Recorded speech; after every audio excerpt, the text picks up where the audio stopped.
When you talked about awareness there and the importance of trying to become more aware about ourselves, and one of the things that made you aware was that conversation with your partner, where they said, you don't listen. You're a shitty listener. Yeah.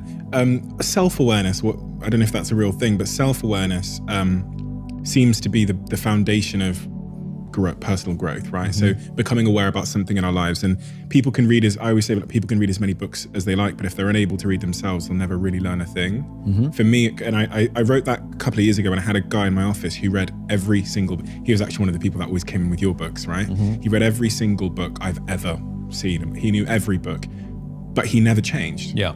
And there was things within him that he wasn't self-aware about, that I believe were the reason why he couldn't evolve, even though he was taking in so much information. How does one go about, what are the key ways we can go about increasing our sense of self-awareness so that we can grow and evolve?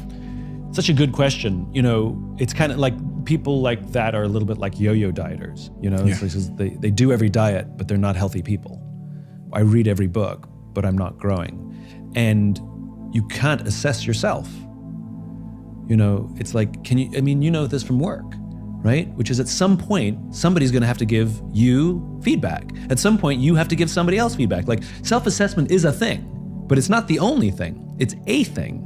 It's a data point. And I'm a huge believer in self-assessment, but you have to have that buttressed with the assessments of others, because we are blind very often. We're social animals. We cannot do this thing called career or life alone. We're just not that smart. We're not that strong. We're not that aware. We're just not that good. As social animals, we actually need each other to watch our backs and tell us what's working and what's not working. And I think for somebody who goes through life and reads those books, all the books, you know, I get good on them, I guess, but are they asking for help? Are they asking for insight from others, as opposed to just reading it and agreeing with it and thinking they're making the changes? I know my own personal journey, and I do think of myself as, I work hard to be self-aware, and I work hard to self-evaluate, but I have seen in my own life my ability to truly demonstrate real awareness and move further down the journey and path called life, as opposed to staying stagnant, came when I let others help me. You know, we don't build trust by offering help, we build trust by asking for it, because it's a vulnerable thing to ask for help. Will you help me is a very, very vulnerable statement. Can I help you? Not so much. An act of service. But the act of service really comes from allowing somebody else to serve you, which it becomes this whole weird, twisted, circular thing. You know? It's like, I mean, I'll give you a silly example. People who are bad at taking compliments, right? You're so smart. No, right? We downplay it because we're embarrassed by the compliment, right? But a compliment is a gift. Somebody's paying you a gift. Now, if somebody handed you a present, you wouldn't push it back because it would be rude, right? You would accept it. And whether you like it or not, or whether it makes you comfortable or not, you accept it with gratitude, and then you go evaluate it later. Oh, that's an ugly sweater, you know? But you're still grateful for the thought and the gift. And a compliment's the same. And I think all of these things, the willingness to, you know, to deny someone else the joy of giving you the gift of the compliment, and to deny someone else the intensity and joy of being there for someone else, again, I think is selfish. Never asking for help is selfish. Asking for help is a great act of service because you allow someone else to have the joy of sacrifice. And it goes backwards and forwards. It's not one-sided.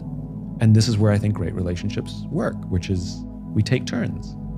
And sometimes it's really difficult when both of us are in need at the same time. That gets really difficult. Good thing we have friends.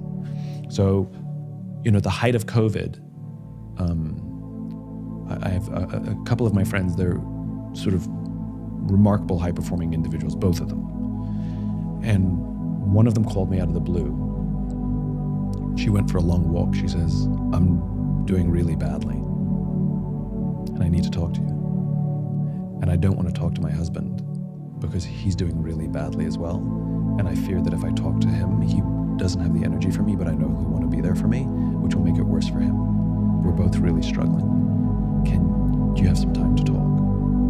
You know? And I mean, A, the willingness to ask for help. B, the willingness to understand that asking her husband for help would have made it even more difficult for him. It was just a very sophisticated and beautiful moment.